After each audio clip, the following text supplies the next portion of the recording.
How to keep Pinterest account private your Pinterest profile.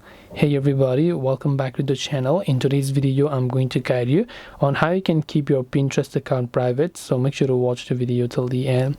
If you want to keep your Pinterest account private, all you have to do is go ahead and first of all launch the Pinterest application. Then once you launch the Pinterest app, then what you have to do from here is to simply tap on the profile icon from the bottom right of the screen.